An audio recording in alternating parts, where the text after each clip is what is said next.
Hi అందరికీ నమస్కారం. Welcome to UTV. నేను మీ యాంకర్ త్రిపుర. ఈ రోజైతే మీ ముందుకు ఒక గెస్ట్‌తో వచ్చేసాను. ఆల్రెడీ తన రీల్స్ అందరికీ దగ్గరయ్యాడు. ఇంకా గివ్ అవేస్‌తో ఇంకా కొంతమందికి దగ్గరయ్యారు. ఆయనే అభి. హాయ్ అభి గారు. హాయ్. ఎలా ఉన్నారు? Yeah! I'm fine. So proper ఎక్కడ మీది? ప్రాపర్ అయితే నేను పుట్టింది Eluru. Eluru. Yeah! Okay. But తర్వాత విజయనగరం సెట్ అయ్యానన్నమాట. ఓకే. మమ్మీ, డాడీ అందరూ కూడా విజయనగరం. అందరు విజయనగరం. సో డాడీది బిజినెస్ కానీ. యాహ్! బిజినెస్. మొత్తం మీరు ఎంతమంది? నేను, అక్క, చెల్లి. అక్క, చెల్లి. సో మీ రీల్స్ చూస్తే అర్థమవుతుంది మీకేదో లవ్ బ్రేకప్ ఉంది అని చెప్పేసి. అదేమీ కాదు. యాక్చువల్‌గా నాకు మ్యారేజ్ అయిపోయింది. మ్యారేజ్ అయిపోయిందా? యాహ్! బట్ ఎక్కడ కూడా మెన్షన్ చేయలేదు. నాకు వీడియోస్ నా వైఫే తీస్తుంది. అవునా? ఓకే. బట్ మీ రీల్స్ చూస్తే ఎలా అంటే ఇది షాక్ అంటే నాకే షాక్ చూసిన దాన్ని. ఓకే. నాది యాక్చువల్‌గా లవ్ మ్యారేజ్ నాది. ఓకే. ఏంటంటే నాకు సాడ్ వర్షన్ చాలా ఇష్టం అన్నమాట. హ్మ్. సో దాన్ని అలా కంటిన్యూ చేశాను. అలా క్లిక్ అయింది అంతే. బట్ మీ రీల్స్ చూస్తే మీకు ఒక లవ్ బ్రేకప్ ఏదో ఒకటి అయ్యి ఉంటదని అనుకుంటున్నా. లేదా మీ వైఫ్‌తో గొడవైనప్పుడు ఆమెను ఇంప్రెస్ చేయడం కోసం ఏమైనా చేస్తారు? అసలు నా వీడియోస్ చేసేది తను. ఓకే. తన కూడా తిరుగుతూ ఉంటుంది. లవ్ మ్యారేజ్ చేసుకొని ఎందుకు ఇలా అందరూ లవ్ ఫెయిల్ ఆ! అంతే కదా! But okay. ఎన్ని ఇయర్స్ లవ్ స్టోరీ మీది? నాది ఒక 8 ఇయర్స్. 8 ఇయర్స్. ఓకే. సో ఇద్దరు ఫ్యామిలీస్ ఒప్పుకొని లేదా? యాక్చువల్‌గా 'శతమానం భవతి' మూవీ టైంకి నేను ప్రపోజ్ చేశాను అనమాట. ఓకే. సో మాది చాలా ఫ్యామిలీ అంతా కూడా మమ్మల్ని చాలా చీప్‌గా చూసారనమాట లేనప్పుడు. హ్మ్. ఎలా అంటే అందరి మెడలో గోల్డ్ ఉండేది. హ్మ్. మా డాడీ ఏలూరులో సినిమా హాల్ పార్ట్నర్‌షిప్. సో మొత్తం కొలాప్స్ అయిపోయిన తర్వాత ఇక్కడికి వచ్చాం. హ్మ్. ఓకే. అందరూ ఇలా అని చూసారు అంతే. మ్యారేజ్‌కెళ్తే మా అక్కని, మా చెల్లిని, మా మమ్మీని ఒక హాల్‌లో పడుకోబెట్టారు. హ్మ్. ఫ్యామిలీ అంతా కూడా ఏసీ రూమ్‌లో పడుకున్నారు. హ్మ్. చాలా చీప్‌గా చూసారనమాట. హ్మ్. సో ఫ్యామిలీ అంతా మేము వదిలేసాం. హ్మ్. మొత్తం అందరిని వదిలేసాం. నేనంటూ నాకు సపోర్ట్ చేసింది ఎవరు అంటే మా పిన్ని, మా బాబాయ్. హ్మ్. మా రాధాబాబాయ్, రవి బాబాయ్, మా పిన్ని. హ్మ్.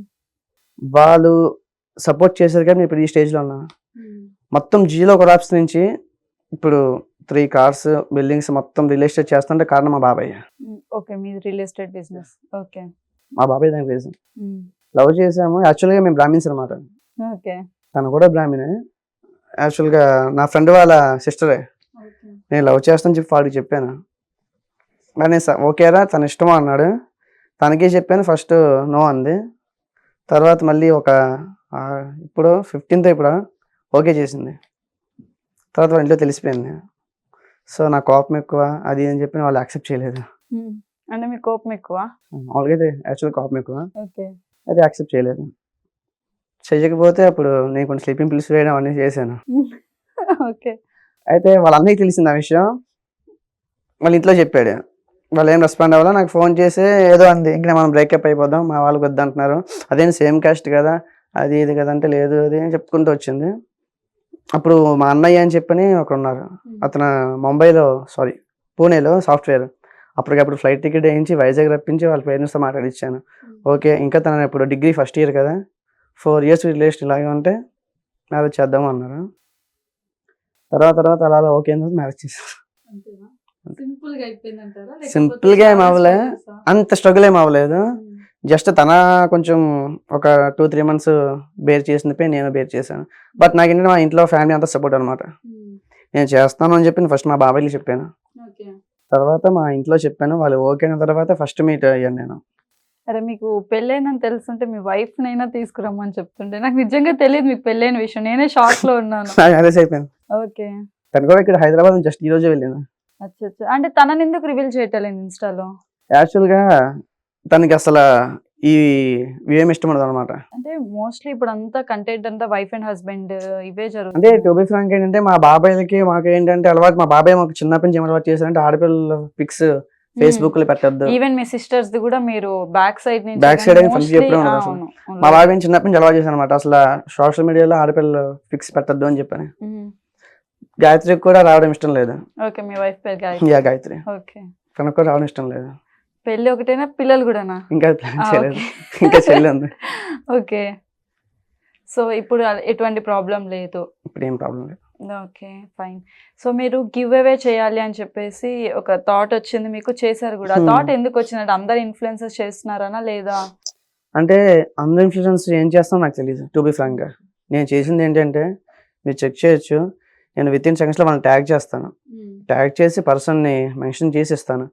అంటే నేను లేని పొజిషన్ నుంచి వచ్చాను. ఎలా అంటే బట్ చాలా అంటే చాలా క్రిటికల్ అనమాట. ఇప్పుడు మా అక్కకి చెల్లికి స్కర్ట్స్ ఉంటాయి కదా, స్కూల్ స్కర్ట్స్.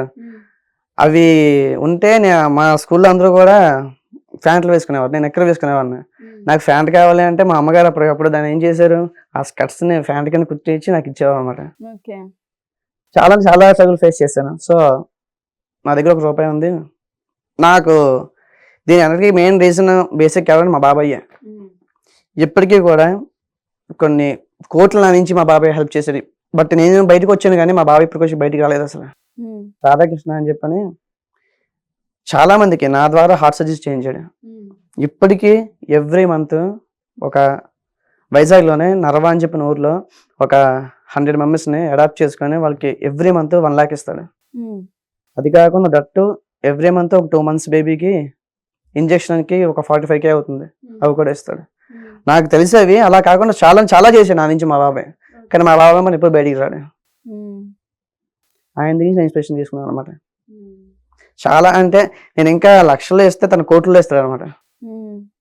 ఇప్పుడు ఎవరైనా అన్నోన్ పర్సన్ ఎవరైనా కాల్ చేసి ఇలా లేదు అంటే వితిన్ సెకండ్స్లో డబ్బులు వేస్తాడు. నా ద్వారా వైజాగ్ టు విజయనగరం చాలా మందికి పెళ్ళిళ్ళకి కూడా నేను 5 lakhs ఇస్తే మా బాబాయ్ 10 lakhs ఇచ్చి పెళ్లి చేసిన రోజులు కూడా ఉన్నాయి. ఇలా చాలా ఉన్నాయి. సో నాకు ఇన్స్పిరేషన్ తనే అనమాట. నేను లేనప్పుడు కూడా, మా దగ్గర లేనప్పుడు, ఫ్యామిలీ అంతా చీకొట్టినప్పుడు కూడా మా బాబాయే మాకు సపోర్ట్ చేసి ఓకే నీకు ఈ డబ్బులు ఇస్తాను, బాగుపడతావు చెడిపోతావు నీ ఇష్టం అని చెప్పి వదిలేసాడు. అలా అని చెప్పి నేను వదలలేదు. ఎప్పుడు నాకు మా మమ్మీ డాడీ కన్నా మా బాబాయ్ అంటేనే భయం. స్టిల్ నాకు ఇప్పుడు 29 అయినా మా బాబాయ్కి నేను భయపడతా. రీసెంట్గా నేను బిజినెస్ స్టార్ట్ చేశాను కాకినాడలో. చిన్న బిజినెస్ స్టార్ట్ చేశాను, చేపల చెరువు. మా బాబాయ్కి చెప్పలేదు. అయితే నేను కాకినాడలో ఉంటే ఎందుకు వెళ్తున్నావురా అన్నాడు. చిన్న పని ఉంది బాబాయ్ అంటే కాల్ చేసి తిట్టాడు. ఎంత బిజినెస్ చేస్తున్నావు, వెళ్ళిపోతే ఏంటి అని చెప్పాను. ఏదైనా సపోర్ట్ నాకు మా బాబాయ్, తర్వాత మా అమ్మ నాన్న, మా పిన్ని, వాళ్ళ బట్టి నేను ఈ స్టేజ్లోకి వచ్చాను. బాబాయ్ అంటే మీ డాడీ సొంత తమ్ముడు? సొంత తమ్ముడు కూడా కాదు, మా అమ్మగారు వాళ్ళ మేనత్త కొడుకు. అచ్చా, అమ్మ సైడ్. అక్క మా పిన్నిని మా బాబాయ్కి ఇచ్చాను. అందుకని ఇంకా అట్లా ఆ రిలేషన్. ఓకే. ఇప్పుడు మరి మీకు అమౌంట్ వచ్చింది, మీరు మంచి స్టేజ్లో ఉన్నారు. ఏ రిలేటివ్స్ అయితే మిమ్మల్ని కాదు అనుకొని దూరం పెట్టారో వాళ్ళు? కోర్స్ అంటే అది ఇప్పుడు చెప్పకూడదు నాకు తెలియదు. మళ్ళీ వాళ్ళు చూస్తే ఫీల్ అవుతారేమో కూడా నాకు తెలియదు. బట్ పైసామే పరమాత్మ అంటారు. డబ్బు ఉంటే ఏదైనా వస్తుంది. అందరూ వచ్చారు. యాక్చువల్గా నాకు అసలు వేరే వాళ్ళని చేద్దాం అనుకున్నారు. మేము కొలాప్స్ అయిపోయిన తర్వాత వాళ్ళు వెళ్ళిపోమన్నారు. వన్స్ అప్ నా టైంలో వాళ్ళ కూతురు పెళ్ళికి మాకు వచ్చి మా మమ్మీని వచ్చి డబ్బులు అడిగారు. మా మమ్మీ హెల్ప్ చేసి నేను వద్దని చెప్పాను లేదు. తర్వాత రీసెంట్గా 8 lakhs కావాలి, ఏదో కావాలని చెప్పి వచ్చి అడిగారు. ఎక్కడైతే పోయిందో మళ్ళీ మేము అక్కడ నుంచి యాక్చువల్గా అసలు మేము విజయనగరంలో ఒక నెల్లిమర్ల అని చెప్పి చిన్న విలేజ్ అనమాట, అక్కడ ఉండకూడదని డిసైడ్ అయిపోయాం. ఆ ఏరియా కూడా ఎలాంటిది అంటే ఒకళ్ళు ఎదిగితే ఒక చూడలేరు అనమాట అసలు. అలాంటి దగ్గర మా మమ్మీ ఒకటే మాట అన్నారు. అంటే నేను చిన్నప్పుడు అనమాట, అంటే తెలిసి తెలియని ఏజ్, ఒక 30K దాచాను. అమ్మ నేను ఫ్రిడ్జ్ కొనేస్తానమ్మా, ఏసీ కొనేస్తానమ్మా, అవి కొనేస్తానమ్మా అని చెప్పి అన్నారు. మా అమ్మ ఒకటే అంది, మన దగ్గర 30,000 ఉన్నాయి, 2 ఆడపిల్లలు ఉన్నారు, ఏం పెళ్లి చేస్తావు అన్నారు. నాకు అదే మాట మనసులో ఉండిపోయింది. ఎప్పటికీ నేను ఏ స్టేజ్లోకి వచ్చినా కూడా నువ్వు నాకు ఫోన్ చేసి నేను అడుగుతాను అనమాట. అప్పుడప్పుడు ఏమైనా రిజిస్ట్రేషన్స్ కానీ ఏదైనా డబ్బులు వస్తే మా మమ్మీ చేతితో డబ్బులు ఇచ్చి 30,000 అన్నావు ఏం చేసిన ఇప్పుడు లాగని చెప్పి అంటాను అనమాట. సో యాక్చువల్గా అసలు మా మమ్మీ అయితే ఒక ఇంట్లో వర్క్ చేసి మమ్మల్ని పెంచారు. మా డాడీ టు బి ఫ్రాంక్గా ఒకప్పుడు ఓపెన్ డ్రింకర్ అనమాట, ఫుల్గా డ్రింకర్. నన్ను, మా డాడీని, మా అక్కని, మా చెల్లిని ఒకళ్ళ ఇంట్లో వర్క్ చేసి మమ్మల్ని పెంచారు. వ్యాన్లో స్కూల్కి వెళ్ళిన రోజులు ఉన్నాయి, నడుచుకుంటూ స్కూల్కి వెళ్ళిన రోజులు ఉన్నాయి. ఎలా అంటే ఫ్యాన్సీ క్యాట్ వాక్ అని చెప్పి స్కూల్లో ఉండేది. అది కూడా మమ్మీ ఏంటి ఒక ఇంట్లో వర్క్ చేసి గవర్నమెంట్ స్కూల్లో కాకుండా ప్రైవేట్ స్కూల్ నుంచి చదివించింది. క్యాట్ వాక్ అని చెప్పి ఫ్యాన్సీ షో అని చెప్పి ర్యాంప్ వాక్ అయితే బట్టలు అన్నీ ఉన్నాయి, నాకు బట్టలు లేవు. అయితే మా అక్క ఫ్యాంటను ఏదో షర్ట్ తీసుకున్నాను. నా కర్మ ఎలా ఉండేది అంటే మా అక్కకి మా చెల్లికి సమ్ ఫంక్షన్స్ ఏమి ఉంటారు కదా, వాటికంటే వాళ్ళు డబ్బులు అరేంజ్ అయ్యేవి, అది గ్రాండ్గా చేసేవారు. నా బర్త్డే వస్తే ఎలా ఉండేది అంటే 100 రూపీస్ ఇచ్చేవారు, వెళ్ళి చాక్లెట్లు కొనుక్కోరా పంచుకోరా అని చెప్పాను. నేను గోడ దూకి వెళ్ళి షాపు గోడ వెనకదనమాట, గోడ దూకి వెళ్ళేసరికి డబ్బులు పడిపోయాయి. అయ్యో. చాక్లెట్ ఉండేది కానీ బర్త్డే ఉండేది కాదు. ఆ సిచ్యువేషన్ నుంచి ఇప్పుడు ఒక పొజిషన్కి వచ్చినంటే నిజంగా దేవుడు మా బాబాయ్ ఉన్నారు. అందుకు గివ్ అవే స్టార్ట్ చేశాను అనమాట. అదే కాదు, ఎవ్రీ వీక్ ఒక 100 మెంబర్స్కి ఫుడ్ కూడా పెట్టేవాడిని. బట్ ఏంటి అంటే చిన్న నాకు సర్జరీస్ అయ్యాయి అనమాట. సో దానివల్ల కొంచెం బ్రేక్ ఇచ్చాను అనమాట. మళ్ళీ ఇప్పుడు స్టార్ట్ చేయాలి అవి మళ్ళీ గివ్ స్టార్ట్ చేస్తారు. Give away. Plus every Sunday ఒక 100 మెంబర్స్కి ఫుడ్ పెడతాను అనమాట. ఇంట్లోనే ప్రిపేర్ చేయించి ఫుడ్ పెడతాను. అవి గివ్ అవే కొంచెం స్టాప్ చేశాను, మళ్ళీ ఇప్పుడు స్టార్ట్ చేయాలి.